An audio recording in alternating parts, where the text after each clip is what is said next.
What's going on, everybody? Today I wanted to make a quick video and do a review of my Lucky Duck Decoy Kennel. I bought this back in December. I wanted to get something that was safe for my 3-year-old Beagle. I spent quite an amount of time thinking about how I wanted to do this review because I just want to give a good generalized review of what goes on with it. I'm not paid, I'm not sponsored by Lucky Duck Premium Decoys in any way. I wanted to do this myself because when you go and look at videos online, they're a lot older and there's really nothing more up to date and more recent of a video, to my knowledge at least. So again, I bought the Lucky Duck Intermediate Kennel. I bought this back in December. I bought this, like I said, I bought this for my 3-year-old Beagle.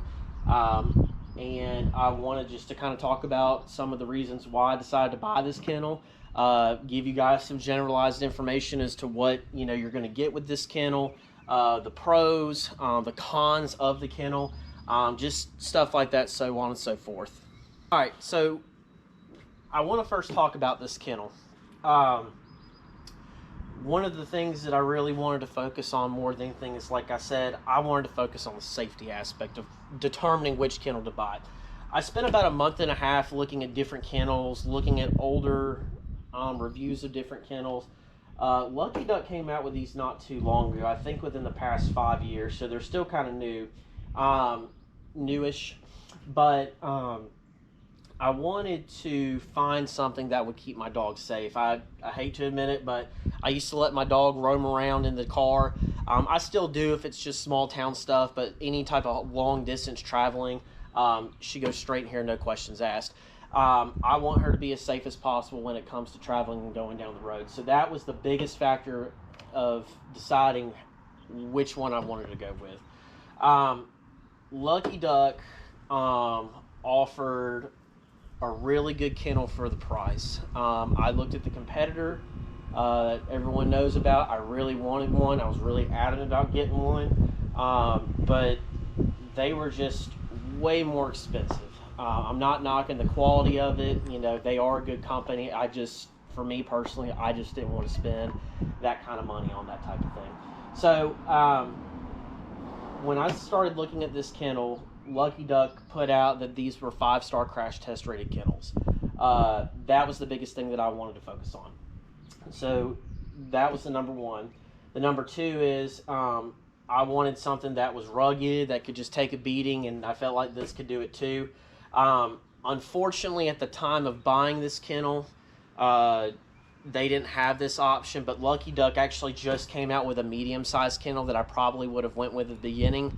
But their website does tell you if you're going to have this kennel for just more than just travel, so like if you are going to put this in your house and store your dog up in it, then you needed to go up in a size. So honestly, it probably did work out. But this is the intermediate kennel. So on the intermediate kennel, the dimensions on this are going to be right around, let's see here, I've got it pulled up. It's about 32.5 inches in length, and it's about 22.5 inches in width and 24.5 inches in height. That's the overall outside of this kennel. The inside of this kennel is going to be 30 1/4 inches in length, 20.5 inches in width, and 22 inches in height. So she's definitely got plenty of room. My Beagle's probably on the smaller side. She's probably about 25 inches long. She's very small. She only weighs 22 pounds. But she can sit in this kennel comfortably. I put a bath mat in here for her, because she does chew. So I put a bath mat for her to lay on so that way she's got something soft to sit in. And the best part that I really do like about these is the extra latches that come with it, that you can use to just kind of keep the kennel door from going somewhere. But other than that, it's very straightforward. It's a great kennel. You can actually take this door and flip it to the other side. So if you want to swing it to the left, then you can do that as well. So the other thing that I like about it is it's very easy to clean. So it's got 2 drain holes in the back. So if I ever do have an accident, or if she does get muddy or something like that, take the kennel out, put a garden hose in it, it just drains right out.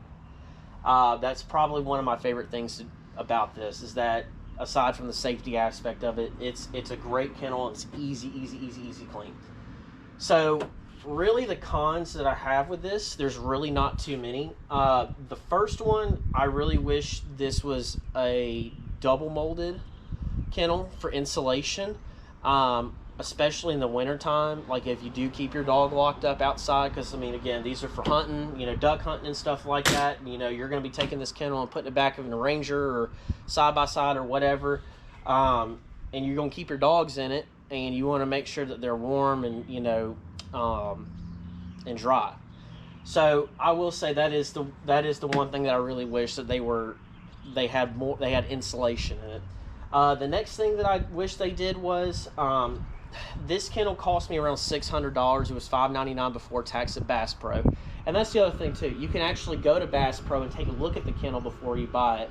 Whereas the other company, you were just going to have to take a guess in ordering it, or and all that. Or if you were like me, you actually live close to the HQ, but you were going to have to drive up there to figure out what would be a good fit. But anyway, so I went to Bass Pro. I took Daisy, my beagle, with me. Put her in here. It was a good size for her, I think, for the use cases that we have. But anyway, $599 before tax. The only thing I wish they did was, Lucky Duck does offer this as an additional option and an additional purchase, but I feel like that they should include a metal door instead of a plastic door. The reason why I'm saying this is because the fact during the winter time, when you would go to close these latches, they wouldn't latch, because the plastic on the door was expanding and it was causing the kennel to not line up with the holes right. So that would be another thing for me. But really, other than that, I really don't have too many complaints about it. It's a great kennel. It stays in the back of my 4Runner all the time. I do take it out every now and then, but majority of the time it stays here. So other than that, I mean, I really have no complaints. It's a great buy. It's a 5-star crash test rated kennel. The dog's got a lot of room in it. I think overall, even though it is a single molded kennel, it's built very well. It's super stout. It's actually pretty funny. The kennel weighs more than my dog itself, but yeah, it is overall a great kennel. I love it. I don't regret the purchase with it. So if you are in the market for a kennel, I definitely would take the time to look at this. One thing I didn't mention is, if you are putting this in the bed of a truck, it does have tie-down points. You can either use ratchet straps, or Lucky Duck actually sells their own variant of a tie-down strap to make sure it's in there. But if there is one thing that I would recommend if you are putting this in the bed of a truck, I don't have this problem, but I know other people do, is make sure you go get like a bicycle lock to put in the bed of your truck and tie your kennel to it, because people unfortunately are terrible and they will try to steal it. So that is one thing that I would recommend. But if you are in the market, I definitely would take a look at Lucky Duck kennels. I think they're worth the money. They're built great, and honestly, I would not take this purchase back at all.